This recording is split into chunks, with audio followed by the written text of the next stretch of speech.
eu gostaria de passar a palavra para o professor Eduardo Lakshevitz. Tá? Então, como foi dito, você tem um intervalo aí de 30 minutos, fica à vontade para expor, tá? E é isso, tá? Muito boa tarde a todos. Agradeço muito o convite por estar aqui. Conversei muito, vejo alguns alunos e ex-alunos aqui da área de música, o que muito me alegra. Esse é um tema muito interessante, muito importante, principalmente para a gente que estuda música, que está no mercado de artes de uma maneira mais intensa. Eu fiz uma apresentação aqui e eu queria discutir alguns assuntos, e esses assuntos vêm da minha prática didática. Então, eu convivo com alunos de música durante muito tempo. Já há muitos anos eu sou professor da Unirio, e a gente conversa muito sobre espaços de atuação. E é sempre uma questão muito difícil para quem é das artes lidar com isso aí.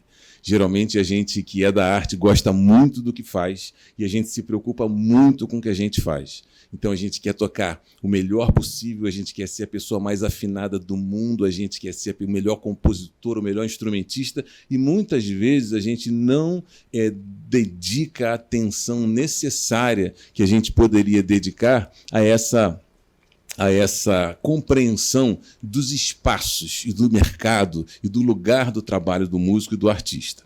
Então, eu queria começar mostrando para vocês, eu vou usar bastante a apresentação e eu vou basear a minha fala nessas ilustrações. Isso aí é o que a gente tem visto ultimamente. Normalmente, a gente principalmente depois desses últimos 2 anos, né, o que a gente viu foi espaço vazio. Foi sala de concerto vazio, foi espaço de atuação quase nulo.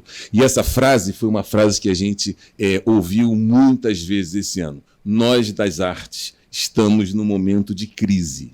Só que, muitas vezes, muitas pessoas associam esse termo, momento de crise para o artista, como algo que foi criado na pandemia, como algo que foi uma consequência da pandemia. Na verdade, essa pandemia que estamos vivendo foi a coroação de um momento de crise que já vem se desenhando e já vem crescendo há muito tempo. Então, lá na universidade, conversando com os alunos, tanto os alunos da graduação quanto os alunos da pós-graduação, essa é uma questão que sempre aparece. E a busca por espaços tem sido uma das coisas mais importantes. Quando a gente fala em crise, de uma maneira geral, na minha cabeça, a gente está em crise porque a gente está num momento de mudança. E qualquer mudança que seja uma mudança muito drástica gera crise. E essas coisas vão se alimentando até que em algum momento a gente vai encontrar outros caminhos. Se a gente for conversar com músicos hoje, talvez em 10 conversas a gente tenha a percepção de 10 possibilidades de caminhos diferentes que podem estar acontecendo hoje em dia.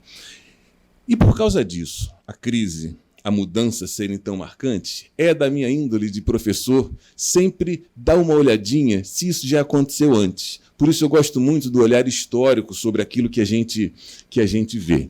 E eu separei aqui 3 momentos que são momentos importantes de crise.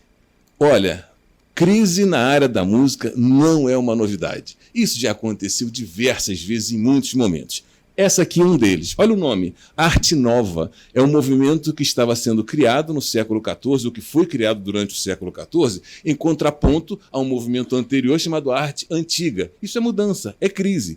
Qual é nessa época aqui, nessa questão, nesse século, uma das coisas importantes foi o enfraquecimento do poder da Igreja Católica com relação ao que se ditava na produção artística. Olha aqui, isso é uma folha, é uma ilustração dessa época, de uma coleção de poesias e de músicas dessa época. Olha como eles têm figuras que são figuras meio...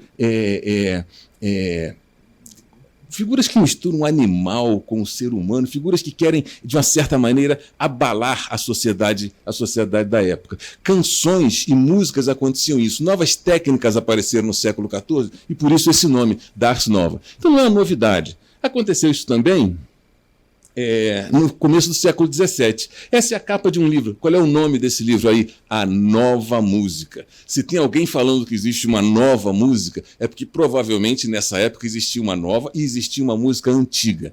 Essa questão aqui no começo do século XVII, ela faz referência a uma ideia da expressividade musical. Essa discussão no século XVII, camerata não é uma camerata de músicos, camerata é a Camerata Fiorentina, é um grupo de discussões que funcionava muito nessa época, que é muito, muito importante, deixou escritos muito importantes. E a questão era a seguinte: a nossa arte está muito técnica, eles diziam. Há muita preocupação só com a produção técnica, falta expressividade. A arte precisa chegar no ser humano de uma maneira muito, muito mais forte do que está chegando por estar perdida somente na preocupação técnica.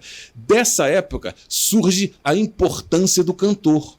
Hoje em dia, a gente vê o cantor como centro das atenções de música. Há até uma curiosidade. O dia que você vai produzir um disco, você tem que preencher um documento chamado ISRC. Esse documento é o que registra qualquer fonograma. Hoje em dia, isso é feito online. Antigamente, esse documento era um outro, chamava-se RGA, era uma folha desse tamanho, você tinha que preencher tudo à mão, e eram 5 vias, às vezes o carbono não pegava, era uma operação de guerra. Hoje você faz isso online. Mas sabe o que é engraçado? Quando você vai registrar o fonograma, você tem que dizer todo mundo que participou. Então você tem que dizer lá quem é a música, quem é o compositor, quem é o letrista e assim por diante. E tem um espaço que diz assim, quem são os músicos. E nesse espaço, na próprio registro, os músicos, você está falando de quem é instrumentista. E aí tem um outro espaço que diz assim, quem é um artista? O artista é o cantor. Olha que engraçado, parece que o próprio registro lá não considera o cantor o músico e nem o músico um artista. Então, olha como a gente depende ainda dessa ideia do cantor até hoje. Foi outra mudança, foi outra crise e foram outras funções geradas ao redor dessa mudança.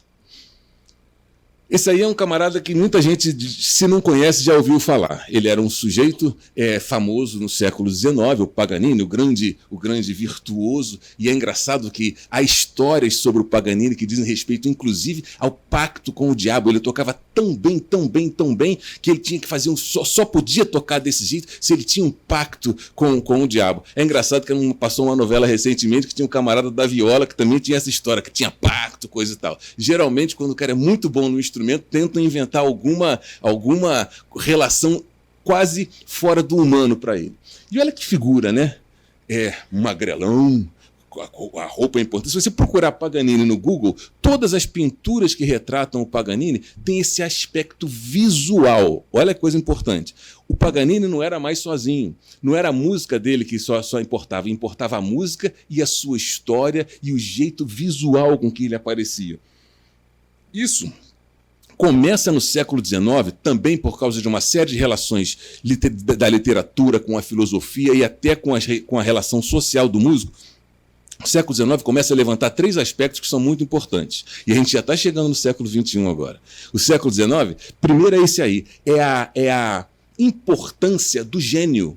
A gente tem a tendência hoje a considerar que o mercado da música é um mercado daqueles poucos gênios. Ou o cara é tão genial, ou ele é tão espetacular como artista, e ele é muito rico, e ele tem todas as regalias, e ele pode pedir 40 toalhas brancas no camarim, senão ele não canta, e coisas nesse sentido.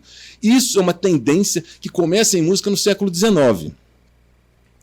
A outra tendência é essa aí.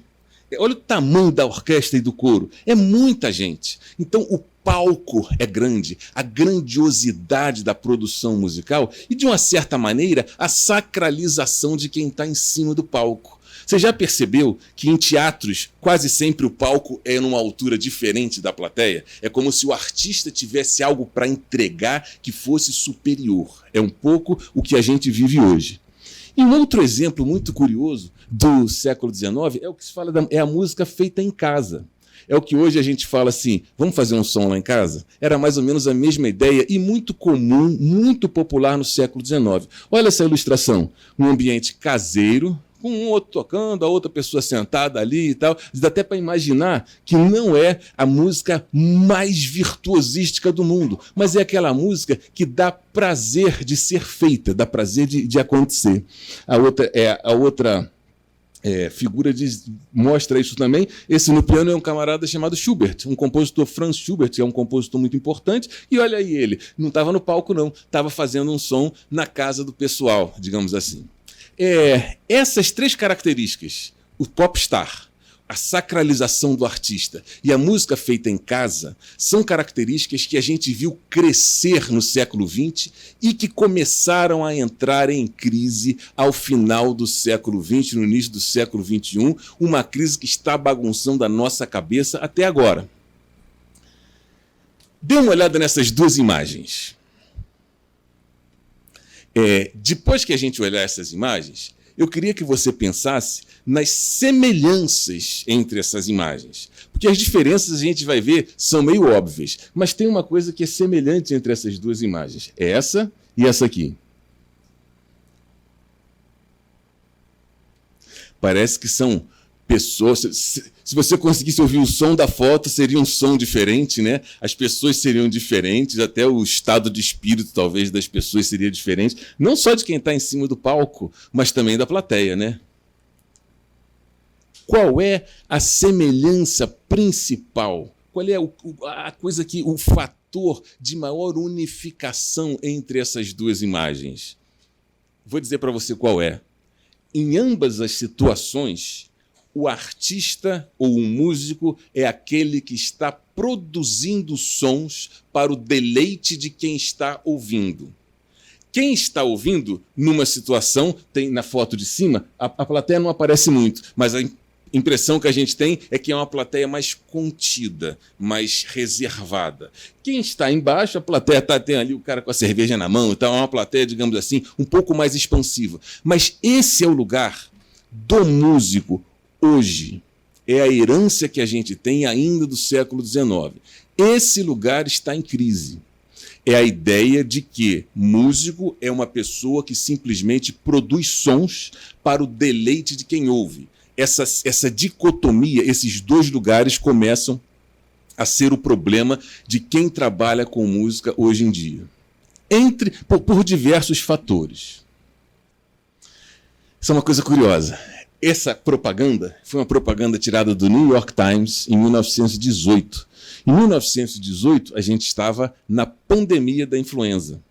E na pandemia da influenza, foi uma pandemia, aliás, que causou muito menos estrago nas atividades musicais do que essa agora do Covid. Mas na pandemia da influenza, olha que curioso, é um anúncio, sabe de quê? Do fonógrafo. Então tem uma empresa dizendo assim, olha, você não pode mais ver música ao vivo, você não pode mais no concerto, você não pode mais aglomerar, não sei se usava essa palavra, mas a ideia é a mesma. Então, olha só, existe um aparelho agora que faz a música ser tocada na sua casa de um jeito que parece que você está no concerto. Olha a propaganda como é que é, o fonógrafo com alma. O texto aqui fala assim, parece que um cantor está cantando na sua casa e você é incapaz de dizer se tem realmente alguém cantando lá ou se é uma máquina. Aí a gente começa a entender o seguinte, crises às vezes geram oportunidades. Nesse caso aí, a oportunidade está sendo gerada por uma questão tecnológica. É um espaço onde a tecnologia está atuando para poder fazer a música acontecer.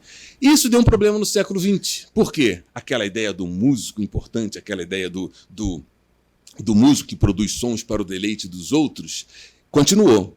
Mas o que acabou? Lembra do músico fazendo som em casa? Lembra daquele pessoal se reunindo para tocar um pouquinho? No século XX, esse aparelho aqui fez assim, pô, se eu posso ter o Louis Armstrong tocando na minha sala, para que eu vou querer tocar? Então é melhor a gente ouvir. Aquela ideia do fazer musical, do fazer em conjunto, foi caindo um pouco em desuso no século XX. Até que, se a gente conseguir hoje em dia entender as influências que a gente tem na nossa produção hoje, elas são essas aí. A produção musical, a atividade musical, hoje é baseada na ideia do popstar, não é? A Anitta, aquele DJ que veio no Rock in Rio e botou uma lata de lixo na cabeça. Outros, a gente fala muito de nomes de pessoas, a gente fala muito de pessoas particulares, de uma maneira geral, com multidões que levem essa pessoa ao lugar onde ela está. Segunda coisa que está em crise, é a diferença entre o músico e o ouvinte. Porque o músico mudou e o ouvinte mudou. Como é que o músico mudou? Tem muito músico aí. É muita gente fazendo música e plateia não cresceu proporcionalmente ao número de músicos. Então a gente começa a ver a questão da tecnologia que vai afetando, a gente começa a ver uma questão de tocar para quem, a pessoa começa, o público hoje tem cada vez mais oportunidades de escolher o que consome em termos de música. Então, para um músico, a capacidade dele se colocar no mercado começa a ser algo muito importante. E olha que isso é uma questão muito difícil, sabe por quê? Porque o músico é artista. E artista tem uma visão da vida quase que missionária. Então, o artista, para ele falar, eu estou fazendo isso aqui para ganhar dinheiro, é difícil, às vezes, dele reconhecer isso aí. Eu vejo aqui meus alunos lá da Unirio, e a gente passa por isso. A gente vê que, às vezes, essa questão, o jeito de pensar economicamente é difícil de se casar com o jeito de se pensar artisticamente. Isso é uma questão que a gente precisa resolver ainda. O suporte físico é uma coisa muito importante. Essa talvez seja a questão principal. Por quê? Porque o suporte físico vem sendo a questão mais importante da produção musical desde o final do século XIX. Fazia-se isso. Você fala, me dá uma música, você está esperando que a pessoa te dê uma partitura, ou você está esperando que a pessoa te dê um disco em acetato lá no início do século XX, ou um disco de 33 rotações, ou aquela fita cassete, não sei se alguém aqui ainda lembra da fita cassete, que a gente gravava, coisa. Sempre a gente está ligado a um suporte físico. A gente está ligado o CD foi isso, o DVD foi isso. A gente só acabou com essa história de suporte físico com o MP3. Então o MP3 e o streaming agora falam para você assim, eu posso te dar essa música sem eu deixar de tê-la. A gente começa a espalhar de uma maneira diferente. Isso é motivo de crise entre as pessoas que fazem música. E o último é essa ideia aqui, a indústria cultural, que é onde a gente normalmente que a gente tem contato, né, com a ideia da música, ela se difere um pouco da área da produção, da área da pesquisa em música. Elas são coisas separadas. Talvez em um evento como esse é um lugar da gente começar a ter possibilidade de juntar essas ideias.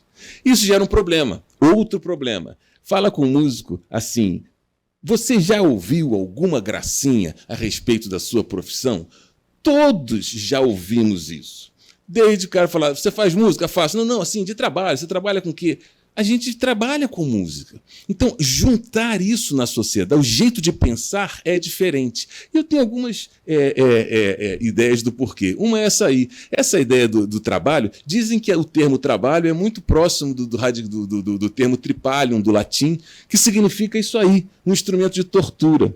A gente, às vezes, na nossa cabeça, relaciona muito essa ideia do trabalho com a tortura, não é? Do trabalho com a dificuldade. Está no nosso vocabulário. Para onde você está indo? Estou indo para a labuta, estou indo para a luta e vou ficar lá até sexta-feira, porque depois eu tenho 2 dias de alegria. A nossa cabeça separa muito essas coisas. Há até um neologismo hoje em dia, já que se usa muito, que é o sextou. O que significa sextou? Significa que acabou o meu sofrimento e agora vai começar o meu período de alegria. E para o músico não tem isso. O músico, para ele, é todo dia sexta-feira, porque ele está trabalhando numa coisa que ele gosta muito.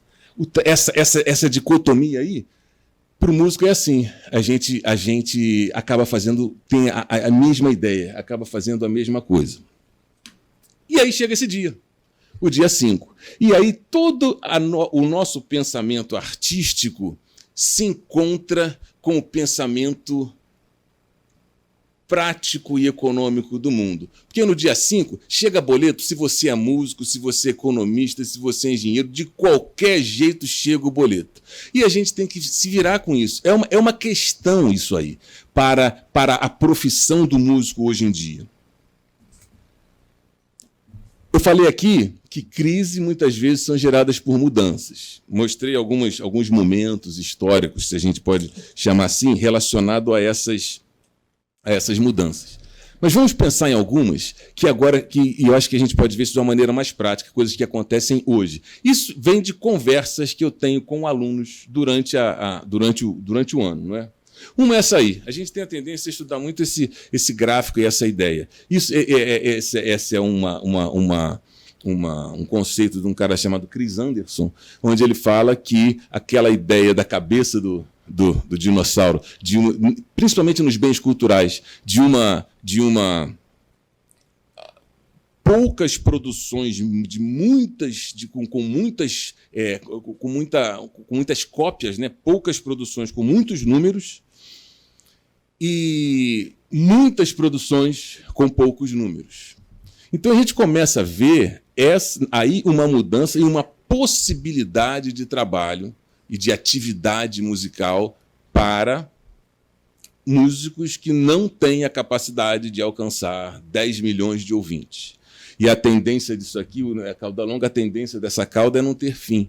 Porque agora, principalmente com questões tecnológicas, com questões da internet e assim por diante, há uma possibilidade maior da gente alcançar público que não alcançaríamos normalmente através da grande mídia ou através dos sistemas anteriores. O problema é que a gente vai vendo isso acontecendo, principalmente quando a gente lida com a internet, a gente vai vendo que a internet, aos poucos, está sendo controlada por determinadas corporações. E aí a tendência, talvez, seja esse desenho, daqui a 10, daqui a 20 anos, ser um desenho diferente.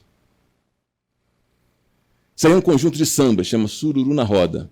Esse rapaz da frente é o Fabiano, ele está nesse conjunto há muito tempo, e eu lembro do Fabiano, pois foi nosso aluno lá na Unirio, ele era uma pessoa que estava lá na linha de frente, no ressurgimento da Lapa. Isso foi mais ou menos nos anos 98, 2000, a Lapa voltou a ser um grande centro, estava muito acabada e voltou a ser um grande centro cultural e assim por diante. E esse é um conjunto de samba. Eles tocavam o tempo inteiro. Ele comprou apartamento, ele põe filho na escola, a vida inteira dele é tocar pandeiro, samba, e ele tem uma ótima possibilidade de vida com isso. Essa é uma conversa que eu tive com ele recentemente. Ele está falando, cara, cada vez está mais difícil a gente tocar. Porque hoje em dia, os eventos de música, acho que quando a gente vai tocar, a nossa música geralmente é ligada a eventos maiores. Então, para o músico, está difícil simplesmente organizar um show e eu vou botar muita gente dentro daquele show. Olha o Rock in Rio. O Rock in Rio tem até roda gigante. É um evento enorme que atinge muitas pessoas por muitas possibilidades e muitos vieses. Então, é uma questão que está começando a aparecer no mercado da música. O mercado da música sozinha, a música solo, né, está com uma certa dificuldade e está começando a criar associações com outras possibilidades, como ele fala, com o evento. Isso aí a gente fica procurando também, né? Forbes é um psicanalista lá de São Paulo que fala, eu gosto a gente discute um pouco essa ideia aqui do Terra 2, que ele chama, do mundo mais horizontal, mais colaborativo e assim por diante. Essa ideia de colaboração é uma ideia que remete àquelas figuras lá do século XIX de fazer música em casa, não é? São as possibilidades da gente se integrar. E o Forbes é apenas um dos pensadores que fala nesse assunto. Tem muita gente tocando nesse assunto agora, na horizontalidade, na capacidade do ser humano de fazer coisas coletivamente. E a música é um viés para isso, é uma ferramenta, é um vetor disso aí muito, muito forte, muito importante. Essa é uma das melhores figuras que eu acho. Ela representa muito bem a crise que a gente vive. O CD, que é o pai ou a mãe, né? A avó e o vô são o disco LP, também. Quando eu falo, às vezes, algumas coisas para os alunos, parece que eu estou falando grego. Mas LP era um disco que tinha antigamente, grande, assim, que a gente botava lá, que está na moda de novo agora, inclusive. A fita cassete, que a gente gravava para mandar para a namorada. E é engraçado, né? Uma geração seguinte, olha a diferença de gerações. A geração dos avós para a geração dos pais não muda nada, só muda o tipo de mídia. A música ainda é algo palpável. A geração dos pais para a geração dos filhos, aí a gente está falando no Spotify e a gente está falando no serviço da Apple, no Apple Music, né? Aí é a grande diferença nossa. Isso está abalando tudo. Como é que a gente cobra o direito autoral? Olha a discussão sobre direito autoral que está surgindo hoje em função dessa questão da mudança provocada pela tecnologia. É a primeira vez que acontece isso em música? Não. Acabamos de ver de 100 anos atrás a ideia do fonógrafo, a tecnologia afetando a produção musical. A grande novidade é, não dá para fugir. O que a gente tem é que tentar entender e verificar possibilidades de atuação nessa área. E essa aí é o jeito mais simples, é a descrição mais simples que a gente encontra na literatura sobre a cadeia produtiva de música. Sempre me chama a atenção que essa cadeia produtiva é muito linear. E a gente hoje, se for perceber as possibilidades de produção musical, essa pré-produção, produção, distribuição, comercialização e consumo, a gente vê que em muitas situações isso aí já está completamente invertido. Um exemplo, bloco de carnaval. Bloco de carnaval, quem toca lá? A pessoa que pagou para estudar na oficina do bloco durante o ano todo e no carnaval ela sai. Essa pessoa, ela é a produtora daquele som, ela vai tocar música, mas ao mesmo tempo ela é o quê? O consumidor, porque ela está lá consumindo aquele ensino. Ou seja, a gente tem essa possibilidade de tratar de reconfigurar, talvez, essa cadeia produtiva. E essa possibilidade vem muito com essa questão aí. Músico é aquele que tem um recado para dar ao mundo. Então o músico pensa muito assim, eu tenho o meu som e eu mando o meu som para as pessoas. Essa é a minha função, essa é a minha música. Talvez esteja na hora da gente começar a tentar contextualizar. O que o mundo, o que está acontecendo no mundo, quais são as características da organização temporal, da organização social, do tecido social que a gente está vivendo, principalmente com artes, e como a gente pode colocar, nós músicos, como nós nos podemos nos colocar ali, e como a gente pode tentar fazer a sociedade entender o que a gente faz, né? O que a gente pensa. Por isso, essa é uma área que é muito pouco falada e que está crescendo muito hoje em dia, que é a ideia do músico amador. A gente tem sempre a ideia, estou falando isso desde o início, músico é um cara que se prepara para entregar o som para quem está ouvindo. Hoje, eu não tenho esse estudo, eu nunca fiz esse estudo a fundo, mas eu tenho uma intuição. Eu acho que, se a gente for estudar isso aí, a gente vai ver que as possibilidades de a música sendo feita amadoristicamente é muito maior e muito mais intensa numa cidade do século XXI do que a música feita profissionalmente. E esses dois são dois autores que me inspiram muito nisso aí. Aqui é a Ruth Finnegan, que estudou isso aí numa cidade inglesa, final do século passado, e chegou a essa conclusão. Ela tem duas conclusões importantes. Primeiro, ela falou assim, não existe músico totalmente profissional ou totalmente amador. A prática da música é um espectro e as pessoas, em algum momento, estão em algum lugar. E a segunda coisa que ela fala é, tem muito mais gente fazendo música do que simplesmente aquelas pessoas que vocês olham fazendo no teatro, ou fazendo no bar, ou fazendo na igreja ou na escola.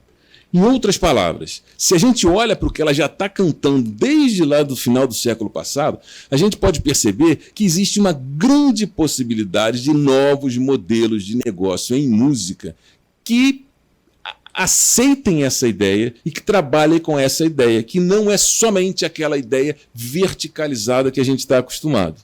Esse outro livro, do Patrício Flichy, que também é sensacional, ele fala da importância do amador como crítico. Ele diz que desde as redes sociais e do YouTube e assim por diante, a função do crítico mudou. Quem é que diz se é bom ou se é ruim? Muitas vezes é quem está na primeira página do comentário do YouTube. Então ele vai reconfigurando a ideia de qualidade, de conceito de qualidade em produção musical. Eu acho que esse é o último slide, que é de um outro autor que também defende o seguinte, ele é muito engraçado, que esse autor é muito falado na área do direito, mas ele defende, um livro dele chamado Mundos Artísticos, ele fala assim, não adianta a gente só olhar mais para o fazer musical, é importante a gente tentar entender quem participa dessa produção. Então ele vai fazendo essas perguntas no livro dele. Toda produção artística é uma rede de colaborações que produz atividades artísticas. Mas quem é artista? Quem decide isso? Quem critica? Quem decide o que é bom e o que é ruim? Quem consome isso aí? quem paga, quais são os recursos estruturais utilizados e, principalmente, há afiliações institucionais? Se a gente começa a olhar o mercado da música por uma visão, por uma ótica, que não é aquela ótica tradicional que nós estamos acostumados, em todos os lugares, seja na sociedade, seja dentro do conservatório de música, eu acho que a gente começa a ter possibilidades de entender e de fomentar essa prática. Por fim, os problemas que a gente vem passando hoje em dia e que também causam situações diferentes para a gente. A gente está numa pandemia que provocou, primeiramente, o isolamento. Música é algo que se faz em conjunto. Até ouvir música, muitas vezes a gente faz em conjunto. E o isolamento tirou a gente disso aí. Então, estamos acabando com isso aí. Como é que a gente vai lidar com isso agora? Uma coisa é certa. Dificilmente a gente vai voltar para o que a gente era antes em termos de organização social e de produção musical, para o que a gente era antes, 2 anos atrás. Porque hoje nós somos pessoas diferentes, a gente passou pelo que a gente passou. O segundo problema, eu digo que a nova namorada de todo músico que foi apresentada durante a pandemia é a latência. Latência é aquela fraçãozinha de segundo de diferença do que eu digo no meu computador e você escuta no seu computador ali. Numa conversa, tudo bem, né? Mas vai fazer música junto. Vai falar, vamos embora, agora aquilo que a gente fazia junto lá no estúdio, vamos fazer todo mundo agora. Junta aí, cada um na sua casa. Cada um toca num tempo diferente, não tem. A gente rebolou para lidar com isso aí. E vou ser sincero, até agora ninguém conseguiu. E, por fim, é a mediação. A pandemia tirou a música do palco e colocou a música na tela do computador. Então você passa a ouvir música. Quem nunca ouviu música no celular naquele headphone? Ou pior ainda, quem nunca ouviu música no celular purinho assim, tem gente que ouve assim no metrô, fica ouvindo A gente não ouve mais a música da fonte. A gente agora ouve a música com uma mediação de um outro aparelho. Isso mudou estilo, ferramentas musicais, jeito de compor, tratamento, audição, mudou tudo que a gente estava imaginando. Então, chegando agora ao final da minha fala, eu acho que eu trouxe aqui muito mais questões e muito mais pergunta e muito mais problema do que eu trouxe soluções. Mas eu sou músico e a gente está esse é o lugar aonde a gente está agora. Está aí meu contato, depois gosto de falar sobre esse assunto, gosto de conversar sobre esse assunto. Se alguém tiver depois, quiser mandar mensagem, a gente continua esse papo. Muito obrigado.